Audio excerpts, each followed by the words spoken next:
Sabbath. Today is January 23, 2021.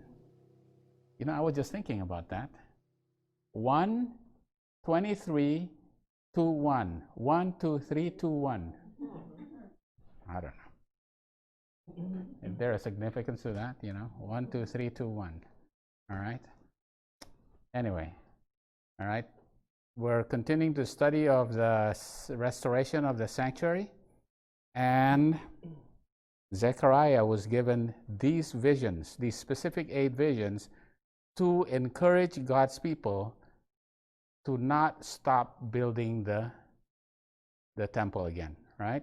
Because they were their work was stopped during the time of false Smyrdes, right? And then so they decided, we should tell false Smyrdes, that they should just look into the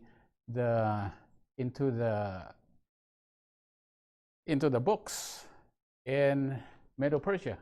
There is the decree of Cyrus there, and if they look there, we have the right to continue build. And so false Smyrdes decided that so now Darius decided to look into this, whether this is true, and then he gave the second decree to continue rebuilding, right? So these visions were given for God's people to not give up and not be discouraged, to continue restoring the temple. All right. All right. Okay.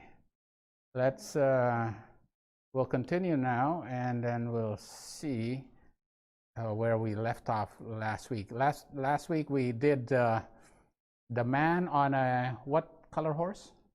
Red horse. Among what type of trees?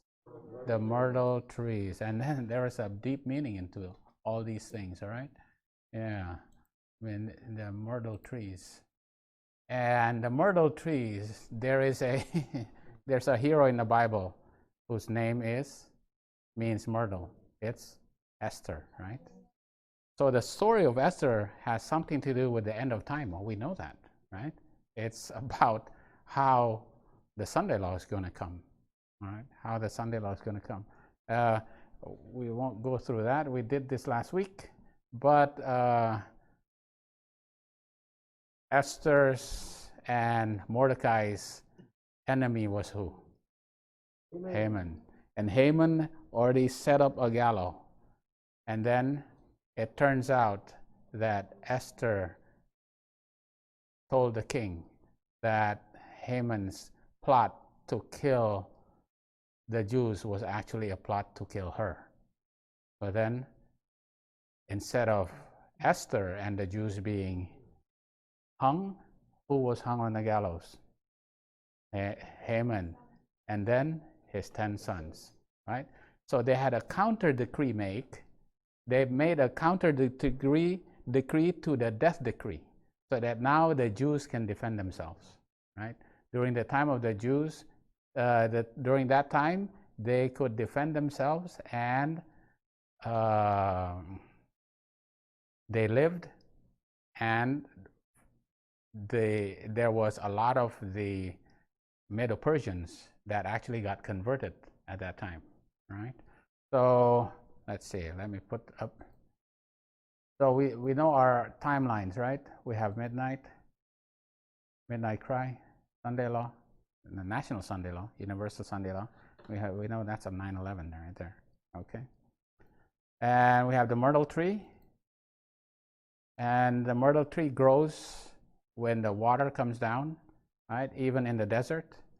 And it also, the myrtle tree, the boughs of the myrtle tree is used for the Feast of Tabernacle, all right? Yeah, Feast of Tabernacle, all right?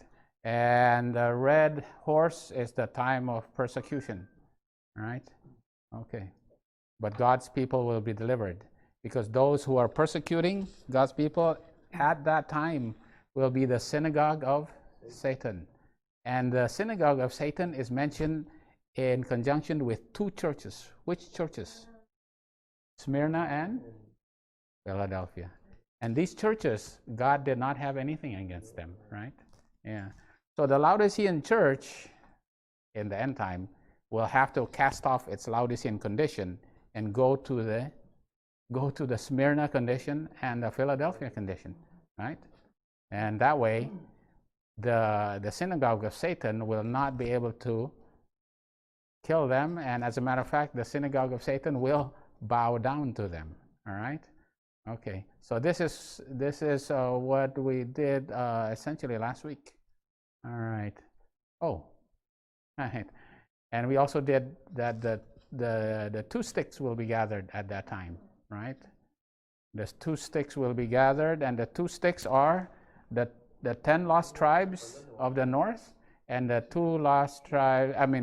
two gathered tribes from the south, which is Judah and Benjamin, right?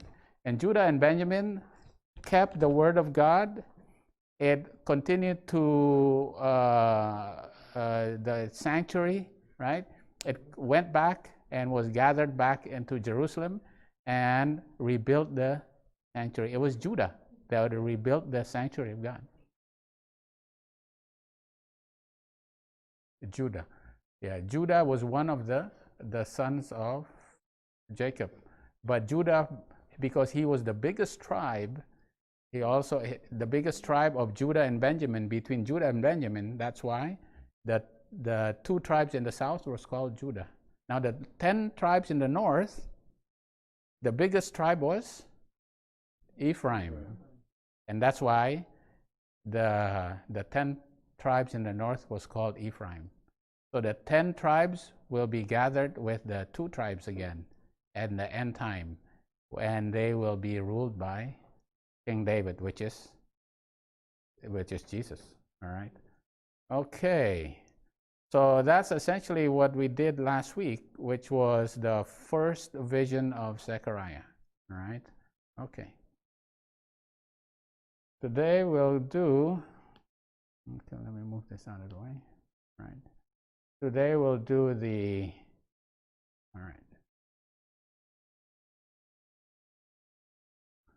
We'll do the second vision of Zechariah. Right. Then lifted I up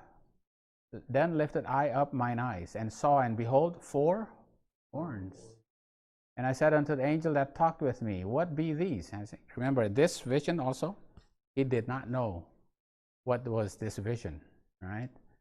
And he answered me, these are the horns which have scattered what? Judah, Israel, and Jerusalem. So the horns are what? Nations that have scattered. Oh, Judah, Israel. Now Israel is what? Israel is also another name for Ephraim. So Judah, the 2 tribes in the south, and Israel, which is Ephraim, the 10 tribes in the north, and the city of Jerusalem. All right. And the Lord showed me 4 carpenters, and the carpenter is Tarash. All right. Then said I, what come these to do? And I say, he doesn't know. What is this about? And he spake, saying, these are the horns that have scattered Judah, so that no man did lift up his head. But these are come to fray, Tarad, to fray them, to cast out the horns of the Gentiles, which lifted up their horn over the land of Judah, to scatter it, right? Judah is scattered, right? And the 4 horns are the 4 horns that scattered not only Judah, but Israel, the 10 horns, and also Jerusalem, the city, and also the temple that's in it. So the city is going to be scattered, the temple is going to be scattered, and the people are going to be scattered, right? By these 4 horns. Okay, let's see. All right. What does Charash mean? Charash is any workman, a skillful person, right? Right? The 4 carpenters are workmen who are going to gather back, right? After they've been scattered, they have to be restored again. And there's going to be 4 carpenters that's going to restore, God's people. the temple, the city, and the city, right? Yeah, gathered again. All right, what about to fray? What is to fray? To discomfort, to fray, to quake, to tremble. So what they do is they actually make these the four horns tremble, right? They don't kill them. What they do is they cause them to tremble, right? They cause them to tremble. Okay, all right. Next slide. All right, so there's going to be four horns, and there's our four powers that scatter God's people. And there's going to be four carpenters that's going to restore everything back together. Okay, so what are we're going to do the four horns now. What are the nations that start scattering God's people? God's people had never been conquered. They had never been conquered and taken to another land by another kingdom. That never. From the time of Saul, they lost some battles, yes, but they were never actually conquered and made slaves until which kingdom? Assyria. Very good. And which kingdom did Assyria come against? Ephraim. You're right, Ephraim. And it was Shalmaneser, the king of Assyria, came up against Samaria, which is the north capital, which is the capital of the 10 lost tribes, which is Ephraim, which is Israel, right? And the king of Assyria carried away Israel into Assyria. And who was the king at that time? Who was the last king? Who was the last king of Israel? Who was Ephraim? Hoshea. He was the last king, right? Was there any good kings from the 10 northern tribes? Was there any good kings? There were no good kings. They were all bad. This is terrible. All the way from, who's the first king of the 10 tribes in the north? Jeroboam, right?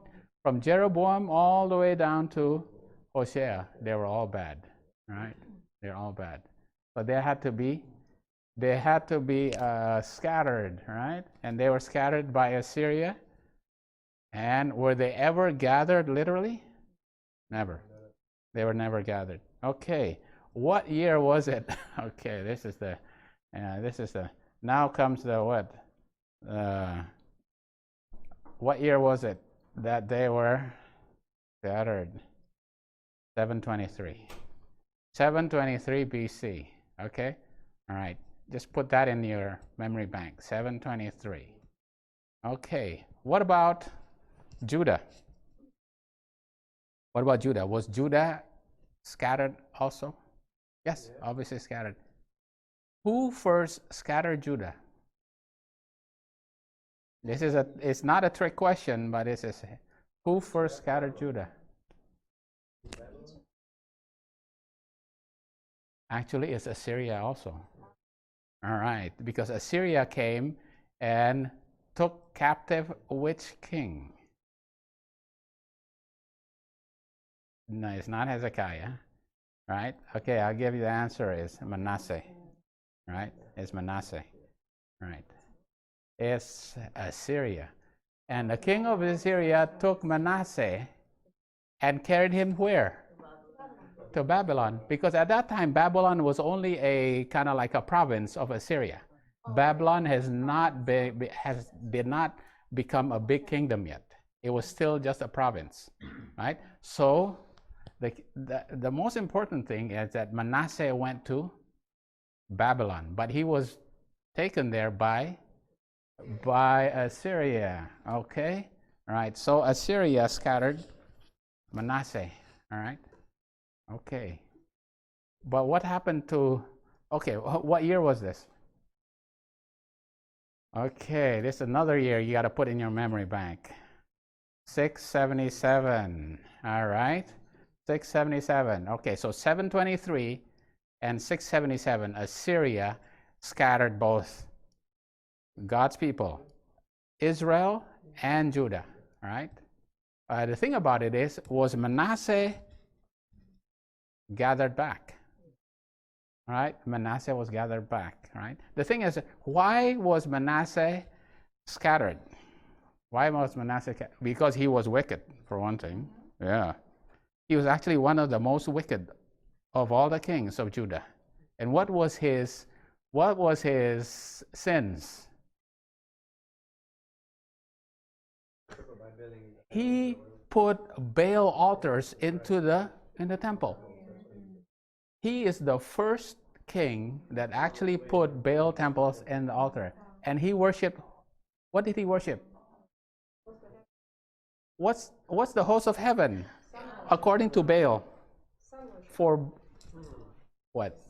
Sun, moon, and the stars. All right, I'm going to sun, moon, and the stars for the worship of Baal is what?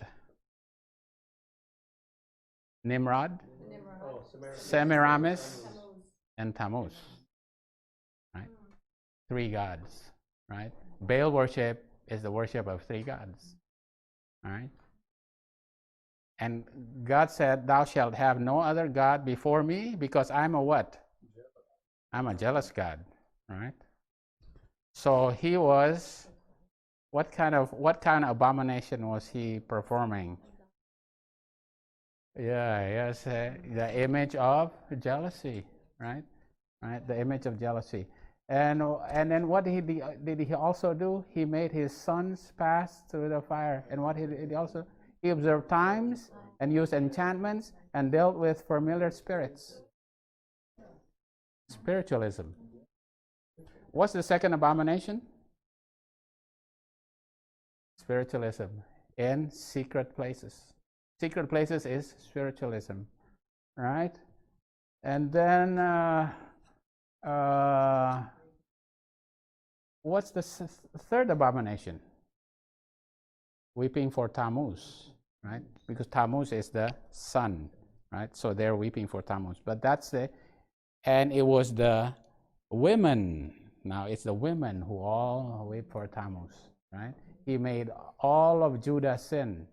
He made all of Judah sin. All the women weep for Tammuz. We also learn that it's a false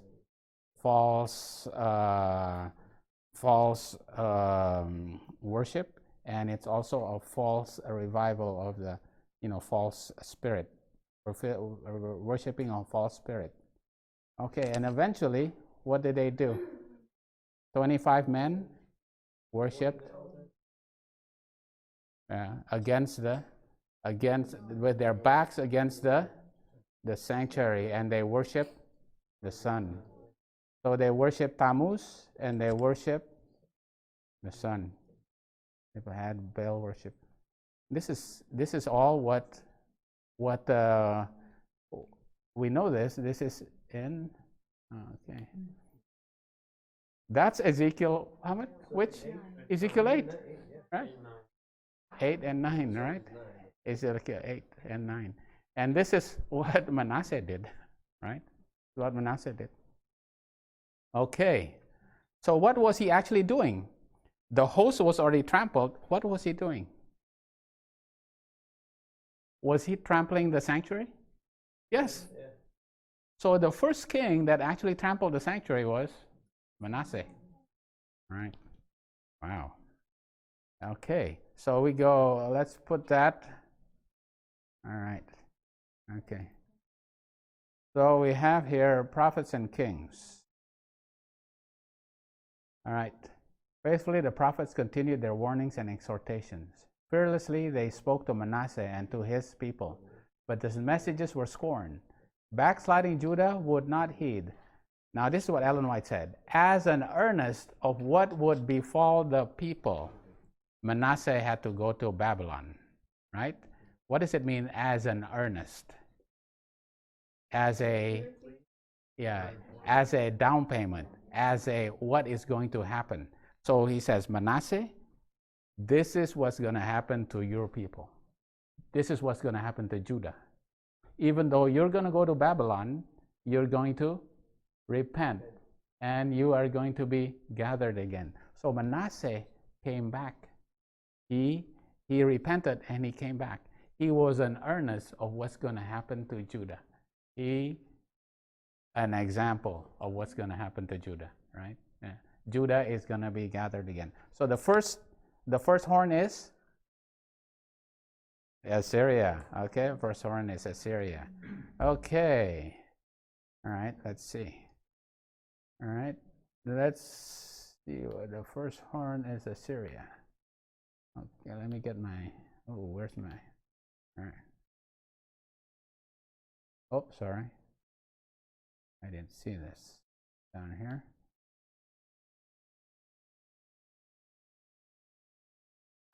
All right, Manasseh trampled the temple, right? Trampled the sanctuary. And Assyria trampled God's people, right? So it started with the host and the sanctuary. Started being trampled around this time, right? Obviously, you know where I'm leading to you, right? The host and the sanctuary being trampled underfoot. It started in 723 and 677, all right? Okay, now we go some more detail here. Who's the king after Manasseh? Is Ammon. Ammon was a good king or a bad king? He's a bad king. All right. And then the last good king of Judah was Josiah, right? Josiah. And he was the one that rebuild the temple, right? Rebuild the temple. And what did he, one of his scribes found what? The book, the commandments, right? Yeah, the law of Moses in there, and he read it. And he says, oh boy, this is what's going to happen. We better repent, right? The last king of Judah. Josiah is the king of Judah, right? Josiah was the king of Judah. Remember, Israel is already scattered. Now it's Judah, Josiah. All right. Okay. The next son is who? The next king is Jehoahaz. All right. Okay, what about Jehoahaz? Was he good or bad? Well, I just told you Josiah was the good king, the last good king. Jehoahaz was bad. What's significance about Jehoahaz? All right, let's see. Let me get to. Oh, sorry. And after that was Jehoiakim. They was also bad. And after Jehoiakim, Jehoiachin. All right, and then Zedekiah. Zedekiah was the last one. All right. Okay. And then eventually, I'm just going through the whole timeline here. 539, Babylon was conquered, and then MedoPersia came up, and the Cyrus ascended onto the throne, right? And Cyrus was the king that gave which decree? The first decree, right? The first decree. Who gave the second decree? Darius, right? To continue rebuilding. And when was the rebuilding finished? 516, right? 516. And that is basically 10 years, right? 20 years. 20 years after they started rebuilding. Because they started rebuilding in 536 and they ended rebuilding in 516. That's 20 years, right? They rebuilt the temple in 20 years. Okay. But remember, they had to have a people, right? And they have to have the service. So the third decree was given in 457. 457. Let me put that there. In 457. Okay. All right. Okay. We go back to Jehoahaz, right? That's the big timeline there. Who came down and conquered Jehoahaz? Egypt, right? It was Egypt, right? So who is the second horn? It's Egypt, right? So we got to get the what correct, because it was Assyria first, and then Egypt is the second one, right? And after Egypt comes who? At the time of Jehoiakim. Then comes, during the time of Jehoiakim comes Nebuchadnezzar of Babylon. All right. So the third horn is Babylon. All right. Okay. The third horn is Babylon. All right. Okay. What's the fourth horn then? What's the fourth horn? Right. It was the time of Darius the Mede. So it was MedoPersia, right?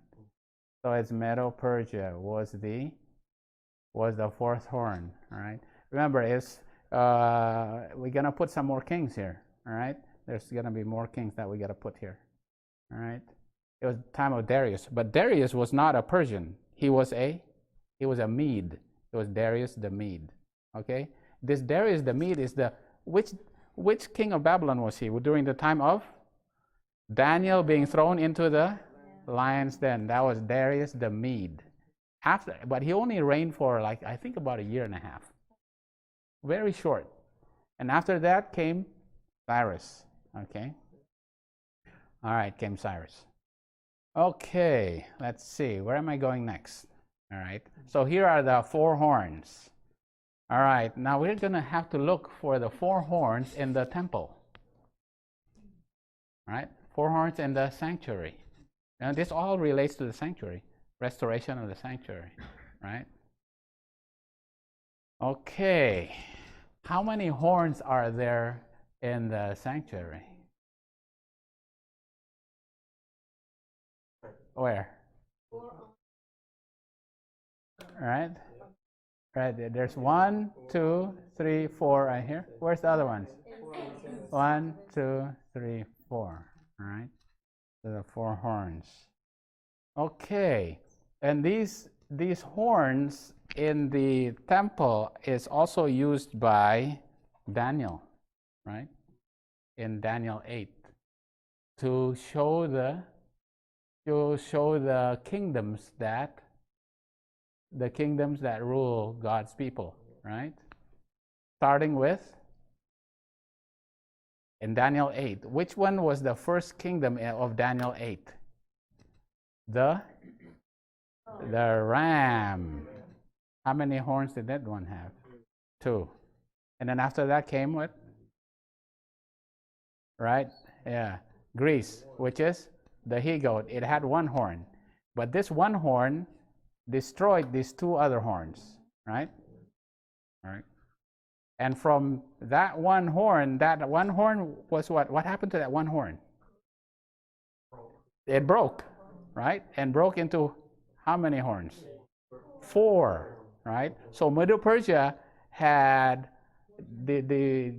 right? It had 4 generals, right? It was Greece that eventually Alexander the Great died and had 4 generals: Lysimachus, Ptolemy, Seleucus, and what's the other one? Anyway, there's 4.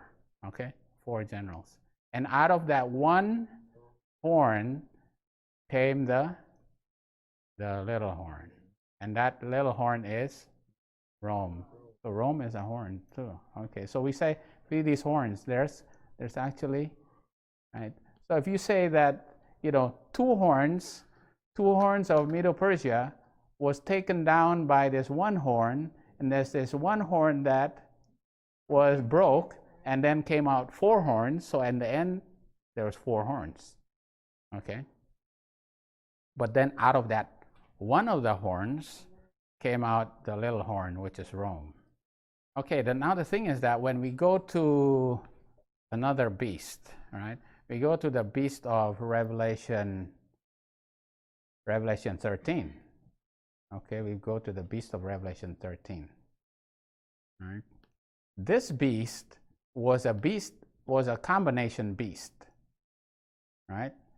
That Revelation 13 beast, which is papal Rome, it's a combination beast. It had all the characteristics of all the other beasts, right? It had, how many horns did it have? 10 horns, right? How many heads? 7 heads and 10 horns, okay? 7 heads and 10 horns. Okay, if you go to Daniel 7, there was a diverse beast. How many horns did that beast have? 10 horns also, all right? But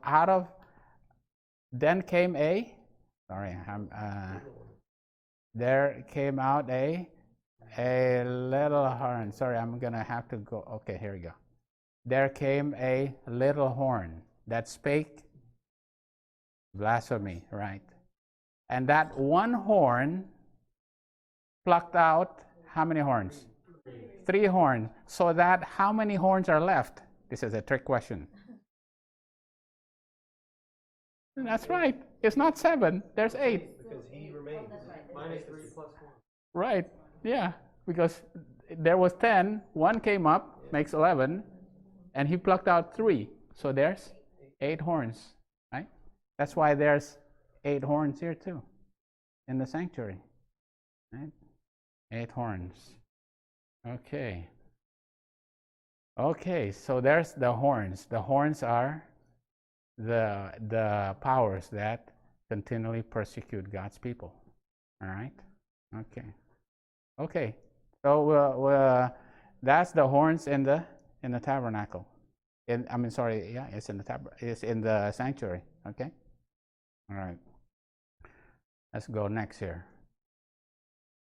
Zechariah then saw the powers that had scattered Judah, Israel, and Jerusalem, symbolized by 4 horns. These are the 4 horns, right?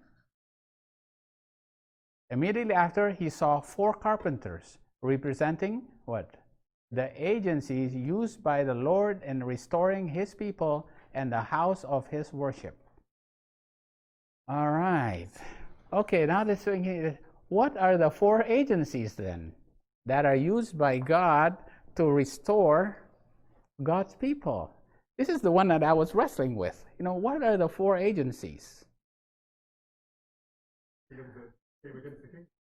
Right, see, then you gotta see, wait a minute, wasn't Cyrus used by God? Yes. Darius and Artaxerxes. But what about all these what about God's people here? All right. Zerubbabel and Joshua. And then Haggai and Zechariah. Yeah? Weren't they all used? And then also we have Daniel and Ezekiel, right? Because they prepared God's people to go back, right? To go back to Jerusalem. And what happens to God's people who did not want to go back? They had to suffer during the time of Mordecai and Esther, right? So God's people were given a lesson there. This is what happens to you if you do not go back, right? You do not obey, right? Okay, and there was Ezra, right? Right, Ezra and also Nehemiah. Ezra came out during the first. Ezra came out first, and he carried with him the 3rd decree. And then Ezra was a priest. We did this before. Ezra was a priest, but he says, wait a minute, we can't finish, because at that time the sanctuary was already finished. We can't have a service unless we have the people to work there. So then he says, okay, call the Levites out, and also call the Nethinims come out. And then they all went to Jerusalem, right? When they went there, they restored the services. But the problem is that the city and the walls and the streets were not rebuilt yet. And who came? Nehemiah. So then we have Nehemiah there. So, this is part of it. So what are the 4 agencies then? I was thinking, could it be Zerubbabel, Haggai and Zechariah, Ezra, as well as Nehemiah? That could work. But it could also be it was Cyrus, Darius, Artaxerxes, and all of God's people, God's messengers here. Those would be the 4 agencies that are used to rebuild the temple. All right? Anyway, I think both will work. But I think it's probably easier to remember it's Cyrus, Darius, and Artaxerxes, and all of God's people, right? That were used to rebuild the temple. All right? Okay. Let's go here. Now, there's a prophecy that connects these 7 kings here with these 7 kings. Cyrus, Cambyses, Smerdis, Darius, Xerxes, Artabanus, and Artaxerxes. There's 7 kings here, and these last 7 kings, right? There's a time prophecy, right? In the first year of the reign of Daniel, I, Daniel, understood the books of the number of the years, whereof the word of the Lord came to Jeremiah, that he would accomplish 70 years in the desolations of Jerusalem, right? Zechariah also talked about it, how long will it be that thou not have mercy on Jerusalem and the cities of Judah, against which thou hast had indignation? 70 years, right? When did that 70 years start for Daniel? When was Daniel taken out? The time of Jehoiakim. When was the first decree, and when was it that they were able to return? The time of Cyrus. That 70 years is this. There's the 70 years. From 607 until 537, right? That's the 70 years, right? That's God's people had to be. Okay, let me get this. All right, here. All right, and admit this one. Okay. God's people had to be restored so that they can go back and then start rebuilding the temple. All right. Okay. When was the temple destroyed? When was the temple destroyed? I think that's my second one. Okay. When was the temple destroyed? No, it's actually 586 at the time of Zedekiah, the last king here. This was when the temple was eventually burned, right? When was the temple finished being restored? When was it eventually finished? 516. The temple was burnt here and it was rebuilt here. How many years is that?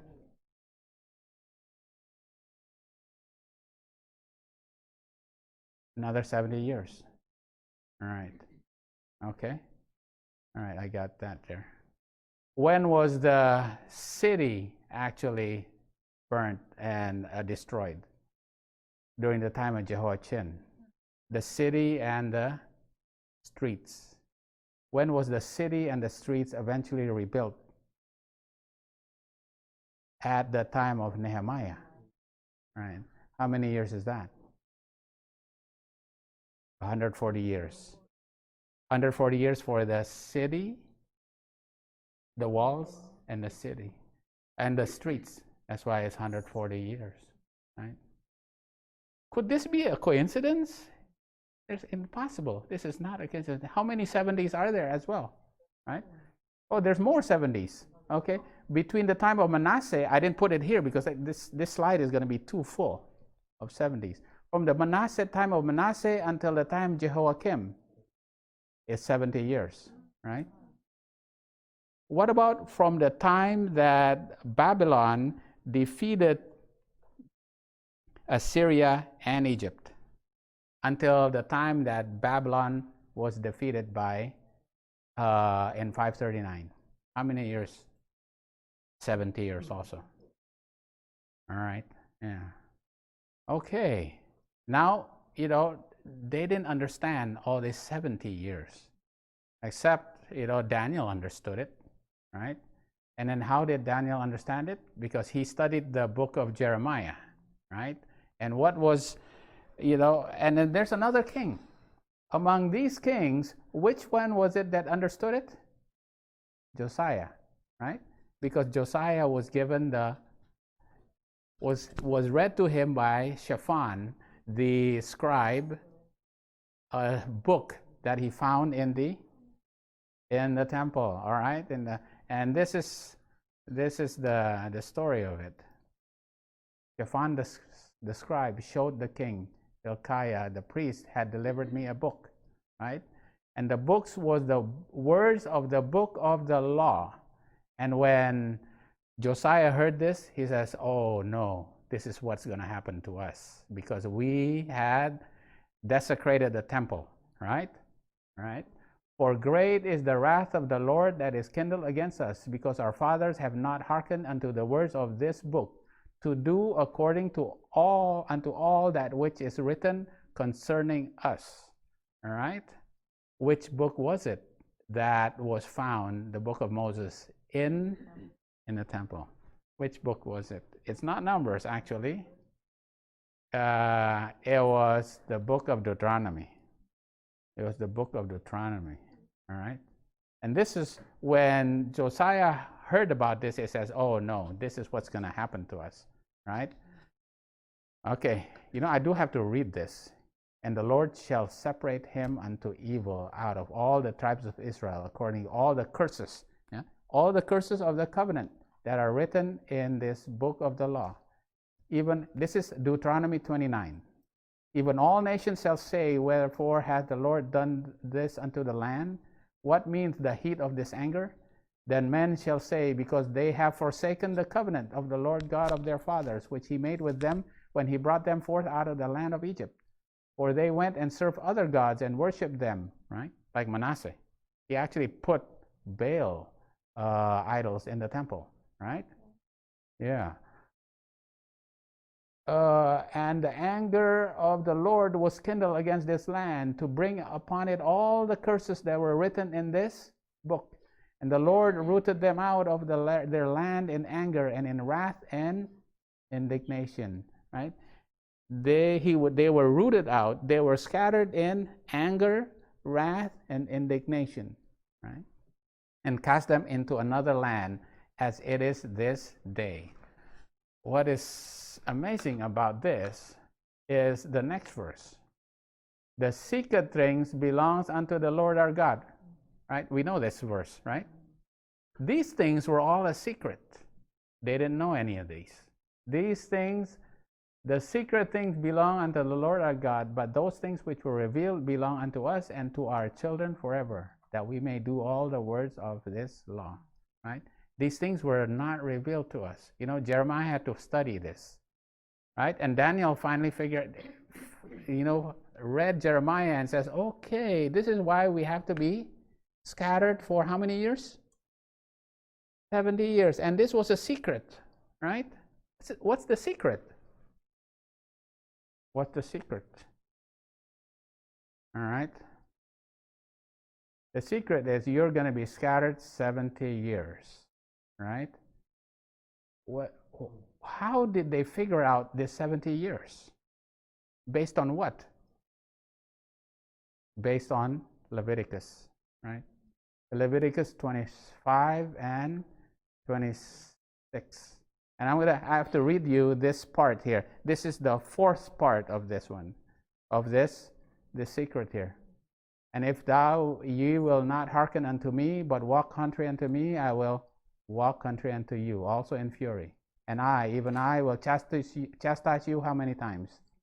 7 times for your sins. And ye shall eat the flesh of your sons, and the flesh of your daughters shall ye eat." Okay, that happened during the time of the siege of Jerusalem. They had to eat their children. "And I will destroy your high places." What's your high places? Yeah, your sanctuary.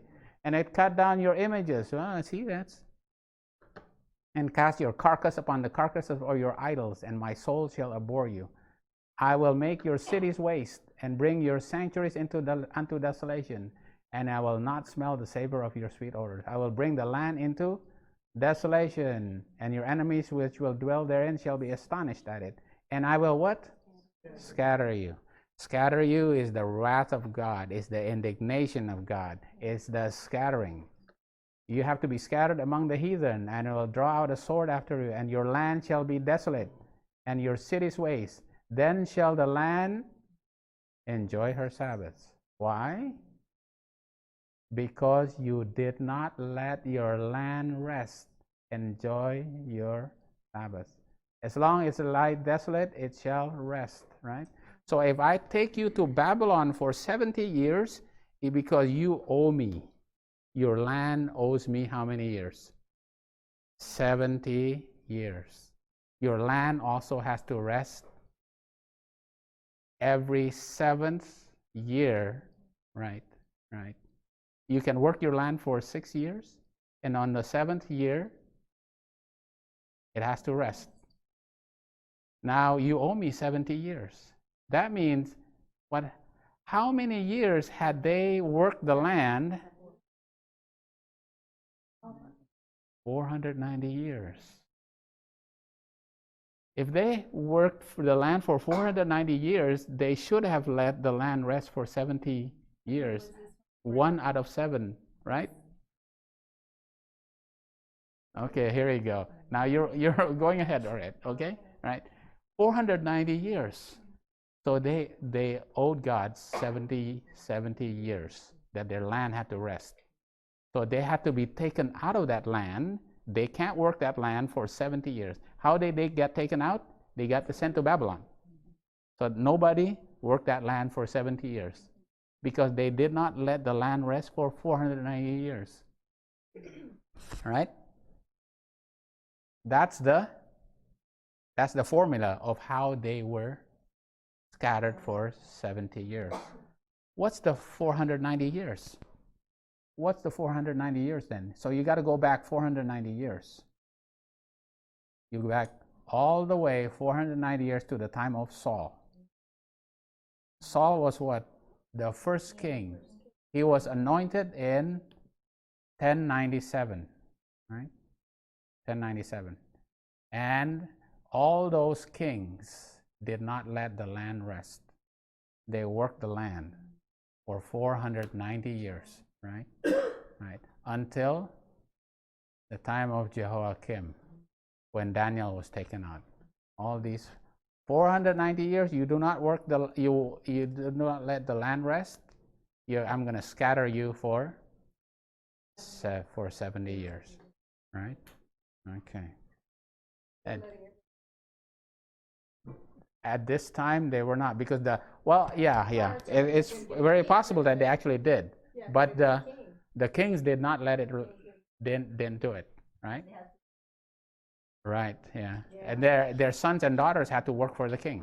Samuel did warn them, right? Samuel did warn them, right? Yeah, Samuel said, they said, no, we still want it. we want a king, right? We want a king. And God said, Samuel, they are not rejecting you. They're rejecting me. Because of that, the scepter will be given to another kingdom, right? You know, the scepter used to be with God, was the scepter, right? And it said, okay, now you can have the kings of Israel and Judah can have the scepter. But now, because you do not let the land rest, the scepter is going to go to who? Babylon now, right? And then MedoPersia, and on and on and on, right? Yeah, the scepter goes to, right? Okay. All right. Okay, this is how it ends, right? Then I heard one saint speaking and another saint, Daniel 8, right? 13, 14, and I jumped to 17 and 19. One saint speaking to the other saints which spake, how long shall be the chazon? How long will be the chazon vision concerning the daily? And sacrifice is an added word. And the transgression of desolation, right? How long will the daily sacrifice and the transgression desolation to trodden underfoot what? Both the sanctuary and the host. And he said unto me, he only answered one question. He only answered, and the sanctuary will no longer be trodden underfoot and shall be cleansed after 2,300 years. Did he answer when the host? Well, he kind of did actually, right?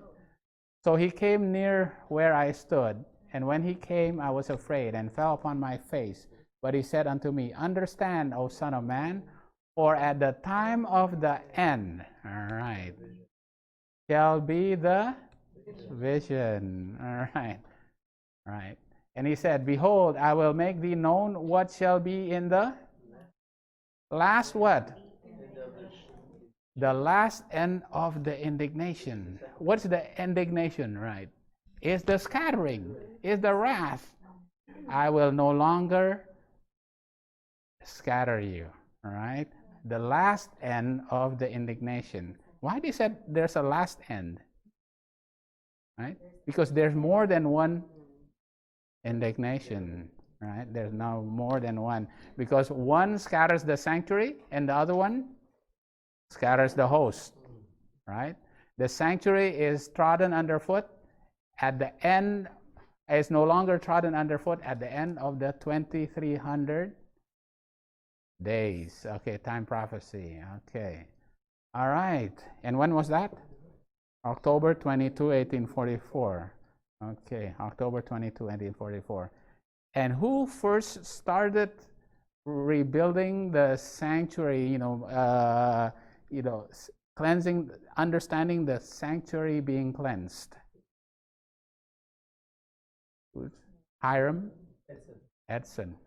And he had two other people that studied the sanctuary message. And it was, I don't have one of them. I can't find a picture of one of them. One was J.B. Hahn.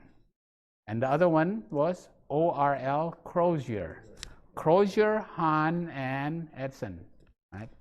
They studied the sanctuary message starting in October 22, 1844. Right? So the sanctuary message was the start. Now the sanctuary can be cleansed again.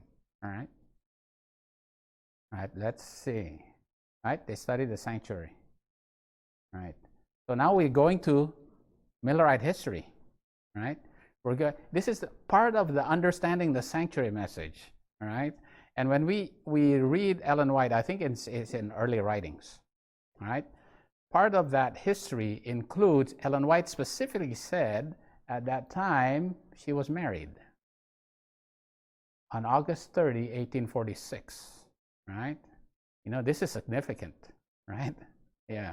Because during that time, she was married. And at that time, did they keep the Sabbath yet? No, they didn't keep the Sabbath.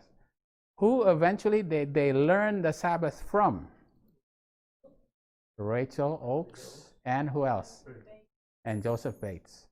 So in the autumn of 1846, they learned about the Sabbath reform from Rachel Oakes and Joseph Bates. All right? Okay. Another thing that happened, I don't have Nancy and Dwayne. They would know this for sure. June 6, 1863. What vision is that? The health message, right? 1846. Where was this? In that little house in Oswego, Michigan, right? There was a health reform, all right? The health reform. Is that part of the sanctuary message? Oh, absolutely. Right? It's absolutely. It's part of the sanctuary message. Okay? And then what else happened eventually? October 1888. Righteousness by faith. And that's the faith of Jesus. All right. Okay. How does this relate to the sanctuary? How does it relate to the work of Jesus in the most holy place? All right. Okay, they had to rebuild the sanctuary, right? Okay, this is the sanctuary. They started rebuilding the sanctuary right here. Okay. In the most holy place, what else? What do you have? You have the altar of covenant. And what's inside the altar of the covenant? The commandments of God. In which part of this do you see the commandments of God as symbol of? Which reform? The Sabbath reform, right? Yeah, the Sabbath reform. Okay. Because Ellen White saw that when she saw the commandments, which one specifically glowed? The fourth commandment specifically glowed, right? So that's Sabbath reform, and that's inside the most holy place, right? What about the health reform? What's the symbol of the health reform in the most holy place? The golden pot of manna, right there, right? Golden pot of manna. And what about the faith of Jesus? Righteousness by faith. Aaron's rod that butter. All right, with the almond. Oh, there you go. With the almond. Okay. All right. Now the sanctuary is no longer trodden underfoot. What about the host? When was the host stopped being trodden underfoot? At the time of the end, right? At the time of the end. When was time of the end? February 22, 1798. What happened? What happened to the deadly wound that was trodden underfoot? Right. The papacy, right? The papacy received the deadly wound so that he can no longer trodden underfoot the host. The host, right? That's the people, right? The people can no longer, it's no longer, now they can freely study God's word, all right? Okay. All right, from 1798 until 1844, how many years is that? 46 years. That's 46 years, all right? I'll put that up there. But all right, yeah. We gave you away the 46 years already here. But what's the significance of the marriage, though? Where do you see the marriage in the sanctuary? Okay, but in the sanctuary, where is the marriage in the sanctuary? Where? All right. Yeah, where do you see the marriage? Atonement. What is atonement? Making one, right? Atonement. Where else do you see the marriage? In the sanctuary. You see the law, right? John already saw the law, right? And this is what, obviously, all right? This is the commandments for God, and these are the commandments for men, right? And they're joined together, right? God and man joined together, right? Right? God and man joined together. Yeah? There's another one. This one is a little bit more obscure, but actually very significant. All right. The commandments was written on a table of stone. Who wrote those commandments? The finger, right? Who brought the stones? The first time God gave the. God hewn them out of his foundation. That's right. The second time. Moses had to go get it. So, what is that? What's the significance of that? God writes with his finger on the tablets that was brought by Moses. It's a human stone, but God writes. That's right. He now can put his laws into your heart, into the human heart.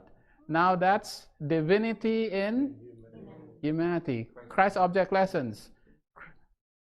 What is the divinity in humanity represent? It is the marriage. The marriage is actually divinity in humanity. we see divinity and humanity right in this, in the what? In the Ten Commandments, right? Yeah, Ten Commandments. Okay. So the marriage, that's very significant when you see that. Ellen White specifically said, I was married right there. All right? Yeah. Okay. And then we have the 46 years, right? It took them 46 years, right? During this time, they were giving the three angels' messages. Three angels' messages were given from 1798 until 1844. When was the fourth angel's message given? Right here. The fourth angel's message actually came in 1888, but it was rejected. That's why it has to come again. So we have the four angels' messages, right? The four carpenters, right? The four angels' messages are also the four carpenters, right? But also we have God's people rebuilding the marriage, and the Sabbath reform, health reform, faith of Jesus, right? Oh, who are these two? A.D. Jones and E.J. Wagner. A.T. Jones and E.J. Wagner. Right. Okay. The fourth angel's message. Okay. All right. What's the significance of the 46 years? All right. We have chromosome. That's right. We can see. Yeah, there's so many different things about 46 that we can study. Specifically about the sanctuary, right? 46. Testament. Right? John 2, verse 13 to 20. All right? All right. 46 years. Right? Right. Jesus went into, during the time of the first Passover, his first Passover, when he first started his ministry, right? He was, when he was baptized, right? What's the first thing that happened after he was baptized? He went into the wilderness, right? He went into the wilderness. And then when he came back, he gathered his 12 disciples, right? He gathered his 12 disciples. And then, Cana. He went to and performed a miracle at Cana. And then, he cleansed the temple, right? He cleansed the temple, right? And he found in the temple those who sold oxen. And he drove them all out of the temple. So his first cleansing was in the beginning of his ministry, obviously, right? Remember that, right? And then after that, the Jews asked, then answered the Jews and said unto him, what sign showest thou unto us, seeing that thou doest these things? Jesus answered and said unto them, destroy this temple, and in 3 days I will raise it up. Then said the Jews, 46 years was this temple in building, and wilt thou rear it up in 3 days? Where is 46? Wasn't it the temple of Zerubbabel built in 20 years? Where's this 46? Sean knows this. Don't tell Sean. Herod. There you go. Herod. Herod rebuilt the temple. He renovated the temple and made it much larger, right? And it took him 46 years to renovate that temple. When did that temple renovation end? I just learned about it not long ago. When did that renovation of the Herod's temple end? What year? 27 AD.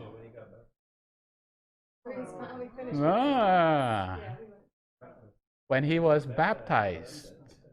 So it was renovated for 46 years, and then he cleansed it, right? Now, after his baptism, right? And then he cleansed it. So 46 years from 1798 until 1844, and the sanctuary is cleansed. Perfect. Time passed, the wilderness, time he showed up. Yeah. He came in, because he's in the wilderness 40 days, got some disciples went to a marriage on Friday night and showed up on Sabbath on the day. 46 days. It doesn't really say. Sabbath, I don't know. Yeah. Exhibit, huh? Right. Yeah. Somebody might have it written down. Yeah. How long? 46 years, right? So there's 46 years until, and then what did he do after that? The temple was refurbished for 46 years. He cleansed it. He cleansed it in the beginning of his ministry on earth. Okay. All right. So the third angel's message was given during those 46 years. And then the temple was cleansed during when Jesus first entered into his ministry in heaven, in the most holy place, right? Right. He became high priest during his first ministry, during the early parts of his ministry in heaven. Okay. Wow, this is a lot. I gotta summarize all this and put this all together. All right. Okay. This is actually a more abbreviated version of, I had to simplify this, just putting it into the 7 last kings of Israel and Judah, and then the first 7 kings of Judah and Israel, starting with Saul, and what does this all mean? Okay, all right, we go here. This is the 7 last kings of Ephraim. I used to memorize these 7 last kings, but I don't remember it now. But this one is actually Jeroboam the second, not the first Jeroboam, right? This is Joram the second, and it ends with Hoshea, right? Hoshea was taken out by the Assyrians, remember, right? And then in 677, the Assyrians came and took out Manasseh, right? And Manasseh, Ammon. And between there, from 723 to 677 is how many years?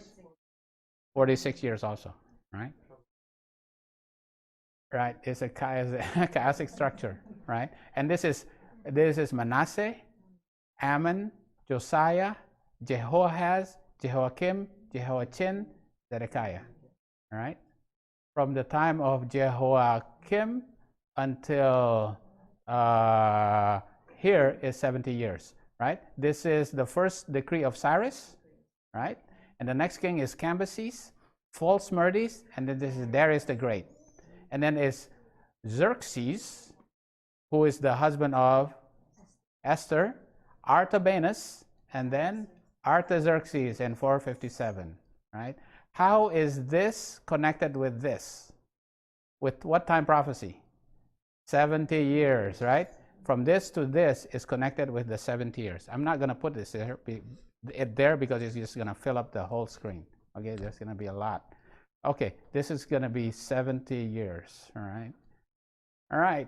How is this cleansing of, rebuilding of this sanctuary connected with the rebuilding of the sanctuary here? But what time prophecy?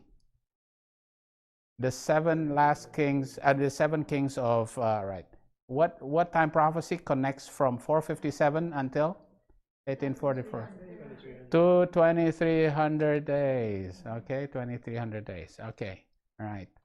Okay, let me see. Where am I going with this? Okay, first we have also the 7 first kings of Israel.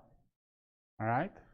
It's starting first is Saul, David, Solomon, and this is Rehoboam right here. Rehoboam. I don't remember these other 3. I should, but I don't right now. This is Rehoboam right here. It was split with Jeroboam up north, right? So Jeroboam going down. There's more in between here, right? But this is Jeroboam and this is Ahab. All bad kings up here, right? Saul's the first one? Saul is the first one right here. Saul, David, Solomon. And it gets split to Rehoboam and Jeroboam. 490 years. That's right. From 490 years from here until here, until Jehoiakim.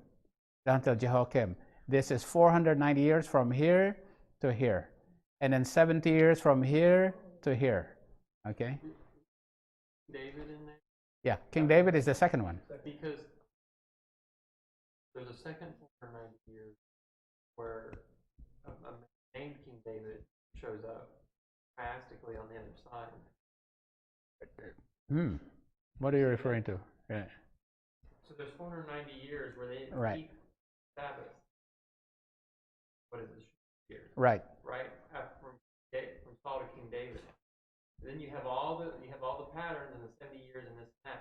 Well, after the decree, the third decree from Artaxerxes in 457. Yeah, there's 490 years. He cleaves 490 years off of the 2300-day prophecy when the seed of the son of David would be born. That's right. The son of David. And Because it's almost a mirror. yeah, this is Jesus will be born in the middle of the last. Jesus will be cut off in the middle of the 70th week, which is 70. No, it's not. It's not. I haven't moved it yet. I have not moved it yet. Okay. All right. Okay, let's add there. So this 3 decrees corresponds to the 3 angels' messages, right? 3 angels' messages. All right, let me move this. The 3 angels' messages here from 1798 until 1844.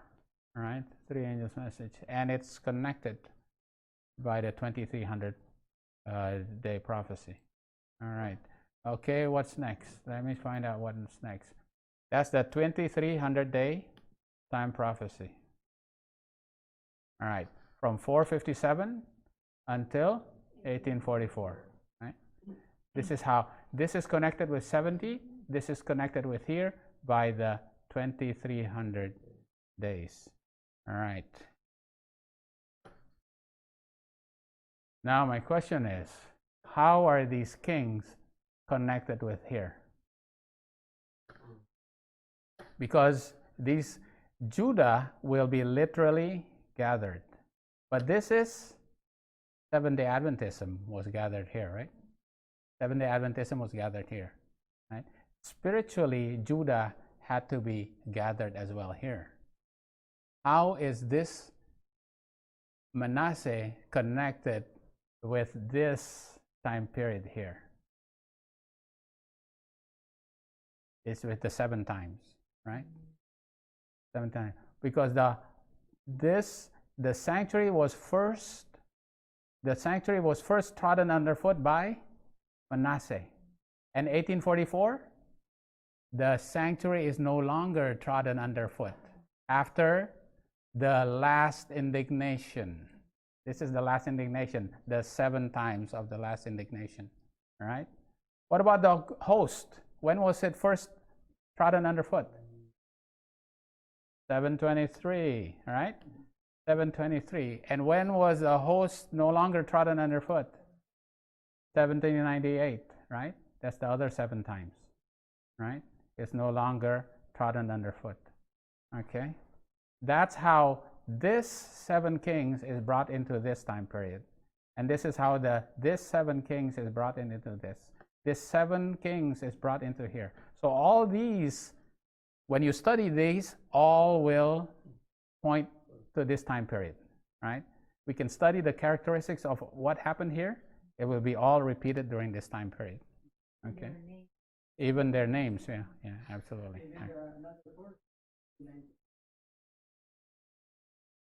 Yeah, that's right. That's the 46, right?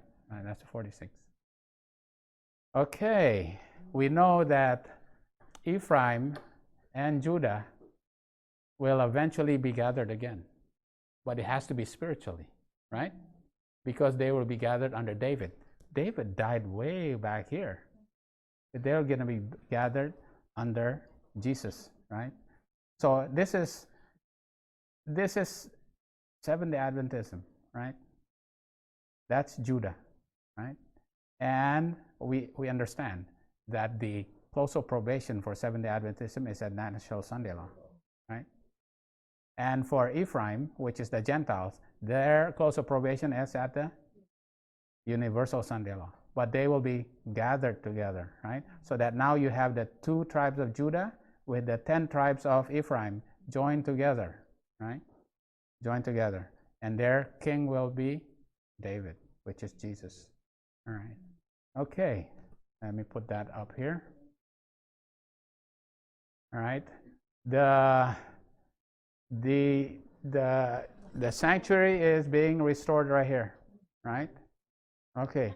The sanctuary is being restored. You have where's the 46 years? You have a 46 years here, and you have the 46 years of the temple that Herod rebuilt, and then Jesus actually cleansed that temple. So the first time and then we see that as here, 46 years here, and then what happened? Jesus cleansed the temple right here too, right? So after 46 years, Jesus cleansed the temple. The first time Jesus cleansed the temple was during the beginning of his ministry on earth, right? And went to heaven. In the beginning of his ministry in the most holy place, he cleansed the temple. In the most holy place, right? Right? And how many times did Jesus cleanse the temple? Twice. And the second time he cleansed the temple was at the end of his ministry on earth. So will Jesus cleanse the temple again at the end of his ministry as in the most holy place? Yes. Because what does he do? He gathers the tribes now. Right? After he's done cleansing the temple in heaven, right? What does he do? He changes clothes. And then he puts on kingly robes. And then what does he become? He becomes David. Right? Right. That's the throne of David. That's right. Right. So all these things all line up together. Right? So we see that the 4 horns and the 4 carpenters also apply in our time, when the temple will be restored, when the tribes of Israel, right, Ephraim and Judah, will be gathered again, right? The temple will be restored. The 144,000 will be restored, and they will be ruled under David. All right, let me put that up right there. All right. Okay. Let's see. Okay. Was there a secret during this time here? There was a secret. The secret is, the indignation and the wrath and that scattering, that was a secret, right? That was a secret during this time. Is there going to be a secret around this time? There has to be some sort of secret, right? The secret is in Revelation 10. What's the Revelation 10? What is the time prophecy in Revelation 10? It's not a time prophecy. What's the prophecies in the book of Revelation 10 that was sealed up? The book will be done. Right, it was sealed up. Which prophecy was sealed up in Revelation 10? There's a name of it. The 7 thunders. Right. 7 thunders. Right. And when will that 7 thunders be revealed? Right. And in Revelation 22 it says, seal not, unseal the book in this book. It'll be unsealed just before the close of probation, right? And because right after that prophecy is unsealed, then those who remain holy will remain holy, who are holy, and those who are wicked will remain wicked. Those who are just will be just. So the 7 thunders is the secret that is unveiled, right? There's a secret in here. There's a secret here. I put it the 7 thunders, right? Eventually we'll see in Zechariah there's going to be the 7 thunders as well, because the book of Revelation is actually a uses the template of the visions of Zechariah. The seven thunders is a delineation, Ellen White says. The seven thunders is the delineation of events that happened during the first and the second angel's message. The first and the second angel's message basically starts from 1798 to 1844. It's the delineation of events, right? Because there's 7 time prophecies that was finished between 1798 and 1844, right? What was that? Tested and tried those people. Mm-hmm. Obviously, here, don't write it. Don't explain to these people what they're going to go through. They need to be tested and tried. And their great disappointment in 1844, and after that, then they figured out. That's right. Figure out what are the seven thunders. All these things that happened to them, they didn't understand what was happening. Right? Eventually, it's sealed. Eventually, it'll be opened up to us again at this time. Then we'll understand the seven thunders also. Right? All right. Wow. That's a lot. That's a lot. Okay. Yeah. Basically, if they were blind, then simply at that, they'll be blind today. Yeah. See, the thing is that we don't see the big picture. To be able to see the big picture, we have to kind of go far back and say, okay, what does this happen, right? We know the 4 horns, the 4 carpenters, what happens to the 144,000. We have to understand what is the condition. So God says he's walking between the candlesticks and he's assessing what is your condition, right? So that you will know what you need, right? Because he looks at Laodicea and says, wow, I see your condition. You think you're rich and in need of nothing, but in actuality, you're wretched, miserable, poor, and blind, and naked. I will counsel thee to buy me of what? Gold, white raiment, and the eye salve, right? And that will be all fulfilled in this time period, right? This time period. Okay. All right. And that is a more sure word of prophecy.